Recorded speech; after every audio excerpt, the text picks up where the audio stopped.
حضرت صلی اللہ علیہ وآلہ وسلم پر وحی کا ابتدائی دور اچھے سچے پاکیزہ خوابوں سے شروع ہوا۔ آپ خواب میں جو کچھ دیکھتے وہ صبح کی روشنی کی طرح صحیح اور سچا ثابت ہوتا۔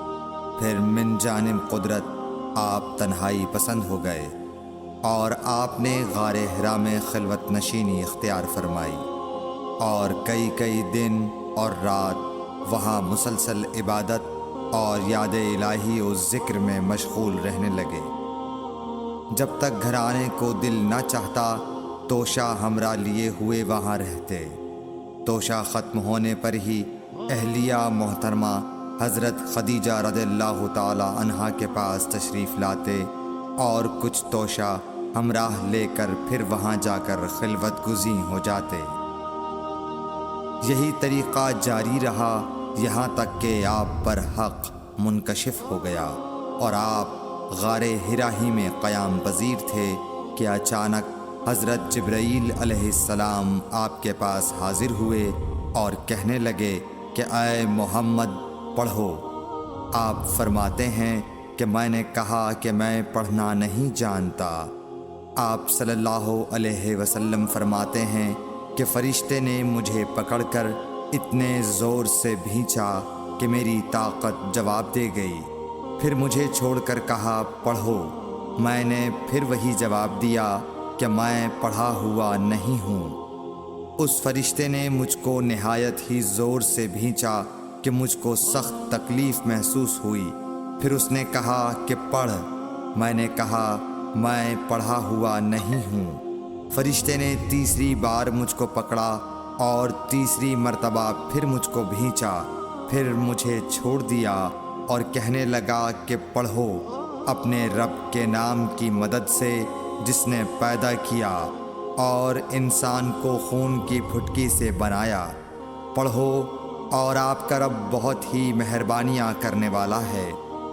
بس یہی آیتیں آپ حضرت جبرائیل علیہ السلام سے سن کر اس حال میں غار حرا سے واپس ہوئے کہ آپ کا دل اس انوکھے واقعے سے کانپ رہا تھا۔ آپ حضرت خدیجہ کے ہاں تشریف لائے اور فرمایا کہ مجھے کمبل اوڑھا دو، مجھے کمبل اوڑھا دو۔ لوگوں نے آپ کو کمبل اوڑھا دیا۔ جب آپ کا ڈر جاتا رہا تو آپ نے اپنی زوجہ محترمہ حضرت خدیجہ رضی اللہ تعالی عنہا کو تفصیل کے ساتھ یہ واقعہ سنایا اور فرمانے لگے کہ مجھ کو اب اپنی جان کا خوف ہو گیا ہے۔ آپ کی اہلیہ محترمہ حضرت خدیجہ رضی اللہ تعالی عنہا نے آپ کی ڈھارس بندھائی اور کہا کہ آپ کا خیال صحیح نہیں ہے۔ اللہ کی قسم آپ کو اللہ کبھی رسوا نہیں کرے گا۔ آپ تو اخلاق فاضلہ کے مالک ہیں۔ آپ تو کنبہ پرور ہیں، بے کسوں کا بوجھ اپنے سر پر رکھتے ہیں، مفلسوں کے لیے آپ کماتے ہیں، مہمان نوازی میں آپ بے مثال ہیں اور مشکل وقت میں آپ امر حق کا ساتھ دیتے ہیں۔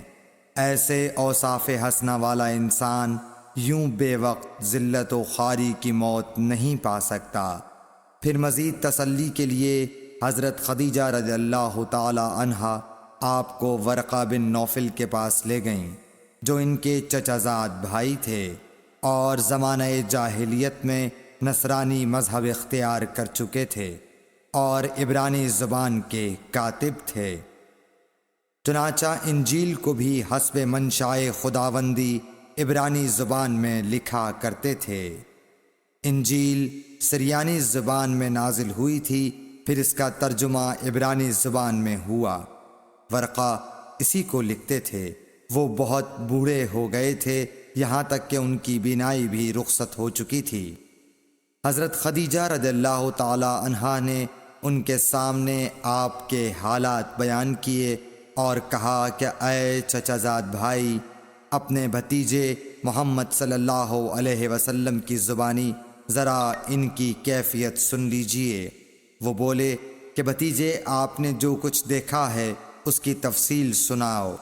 چنانچہ آپ صلی اللہ علیہ وآلہ وسلم نے از اول تا آخر پورا واقعہ سنایا، جسے سن کر ورقہ بے اختیار ہو کر بول اٹھے کہ یہ تو وہی ناموس معزز رازدان فرشتہ ہے جسے اللہ نے حضرت موسیٰ علیہ السلام پر وحی دے کر بھیجا تھا۔